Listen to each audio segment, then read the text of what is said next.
Bonjour à tous, frères et sœurs. Nous sommes dimanche 10 août. Pardonnez-moi s'il y a encore quelques perturbations sur FL Cato, bien sûr, parce que j'ai reçu mes enfants. Donc, j'habite dans un tout petit village de France, comme me l'a dit un ami sur un commentaire, et je l'ai noté parce que ça m'a beaucoup touché.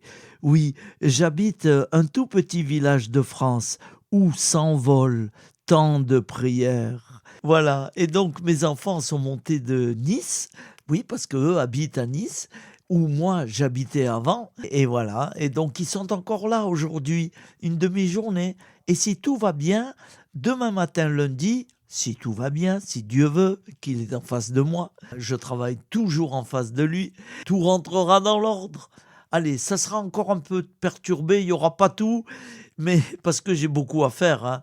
Je les reçois tout à l'heure, ils reviennent parce qu'ils ont pas dormi chez moi, ils ont dormi dans une chambre d'hôtel quelque part. Et oui, parce que moi, chez moi, j'ai pas beaucoup de place. C'est grand, mais j'ai pas beaucoup de lits. Voilà, je vous ai dit beaucoup de choses. Allez, en union de prière, patience et longueur de temps, il y a l'évangile, c'est déjà du pain complet. Amen. Nous sommes le 10 août, 19e dimanche du temps ordinaire. L'Église fête Saint Laurent, diacre et martyr, décédé en 258. Grâce à la foi, quand il fut soumis à l'épreuve, Abraham offrit Isaac en sacrifice, et il offrait le Fils unique alors qu'il avait reçu les promesses et entendu cette parole. C'est par Isaac qu'une descendance portera ton nom. Il pensait en effet que Dieu est capable même de ressusciter les morts. C'est pourquoi son fils lui fut rendu. Il y a là une préfiguration. Donc, Évangile de Jésus-Christ selon saint Luc. En ce temps-là, Jésus disait à ses disciples : « Sois sans crainte, petit troupeau, votre Père a trouvé bon de vous donner le royaume. Vendez ce que vous possédez et donnez-le en aumône. Faites-vous des bourses qui ne s'usent pas, un trésor inépuisable dans les cieux, là où le voleur n'approche pas, où la mythe ne détruit pas. Car là où est votre trésor, là aussi sera votre cœur. Restez en tenue de service, votre ceinture autour des reins, et vos lampes allumées. Soyez comme des gens qui attendent leur maître à son retour des noces, pour lui ouvrir dès qu'il arrivera et frappera à la porte. Heureux ces serviteurs-là que le maître, à son arrivée, trouvera en train de veiller. Amen, je vous le dis, c'est lui qui, la ceinture autour des reins, les fera prendre place à table et passera pour les servir. S'il revient vers minuit ou vers 3 heures du matin, et qu'il les trouve ainsi heureux sont-ils.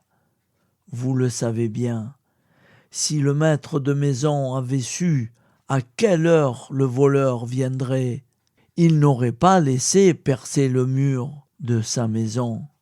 Vous aussi, tenez-vous prêts, c'est à l'heure où vous n'y penserez pas que le Fils de l'homme viendra.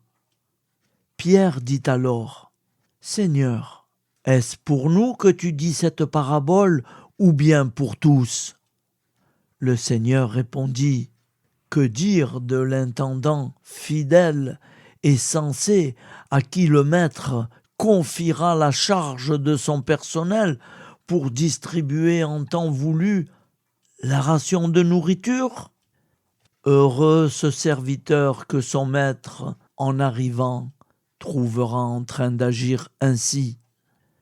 Vraiment, je vous le déclare, il l'établira sur tous ses biens. Mais si le serviteur se dit en lui-même « Mon maître tarde à venir », et s'il se met à frapper les serviteurs et les servantes, à manger, à boire et à s'enivrer, alors quand le maître viendra, le jour où son serviteur ne s'y attend pas, et à l'heure qu'il ne connaît pas, il l'écartera et lui fera partager le sort des infidèles. Le serviteur qui, connaissant la volonté de son maître, n'a rien préparé et n'a pas accompli cette volonté, recevra un grand nombre de coups. Mais celui qui ne connaît pas et qui a mérité des coups pour sa conduite, celui-là n'en recevra qu'un petit nombre. À qui l'on a beaucoup donné, on demandera beaucoup. À qui l'on a beaucoup confié, on réclamera davantage.